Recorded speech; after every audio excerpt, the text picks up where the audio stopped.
साथियों, जय श्री कृष्णा। साथियों, भागवत गीता के प्रथम अध्याय की विस्तार पूर्वक व्याख्या मैं आप लोगों से कर रहा हूँ और 9 श्लोकों का अर्थ मैं आप लोगों को बता चुका हूँ और विस्तार पूर्वक व्याख्या इसकी की है, इसका अर्थ भी बताया है। आज 10वें श्लोक का नंबर है, तो 10वां श्लोक इस तरह से है। अपर्याप्तम तदस्माकं बलम भीष्म अभिरक्षितम पर्याप्तम इत्त्वमेतेषां बलम भीमाभिरक्षितम।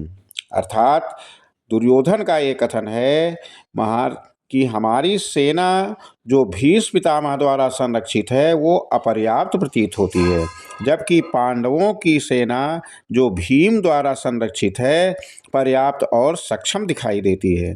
साथियों, ये श्लोक द्रोणाचार्य के लिए दुर्योधन द्वारा कहा गया है। कौरव पांडव युद्ध जो महाभारत से ठीक पहले की स्थिति है उसका वर्णन है। यहाँ दुर्योधन अपनी सेना की स्थिति का वर्णन करता है। कौरवों की ओर से सेनापति भीष्म पितामह है, पांडवों की ओर से प्रमुख योद्धा भीम है। दुर्योधन बाहर से आत्मविश्वास दिखा रहा है, लेकिन भीतर भय और असुरक्षा से भरा हुआ है। ये श्लोक उसी मानसिक स्थिति को उजागर करता है। यहाँ पे अपर्याप्तम तदस्माकं बलम यानी हमारी सेना अपर्याप्त है।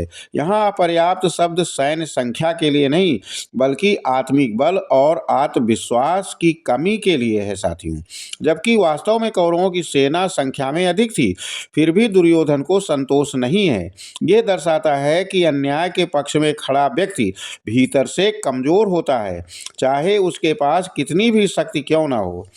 भीष्म अभिरक्षितम का मतलब है भीष्म द्वारा संरक्षित। भीष्म पितामह महान योद्धा और धर्मज्ञ हैं, लेकिन वे धर्म के पक्ष में होते हुए भी कौरवों की ओर मजबूरी में खड़े हैं। दुर्योधन को अंदर ही अंदर ये पता है कि भीष्म का हृदय पांडवों के साथ है, इसलिए उसे उनकी पूरी प्रतिबद्धता पर भरोसा नहीं है। यानी वो कहता है कि पांडवों की सेना पर्याप्त है। यहाँ दुर्योधन पांडवों की शक्ति को खुलकर स्वीकार करता है। वो स्वीकारोक्ति उसके भय और हीन भावना को प्रकट करती है।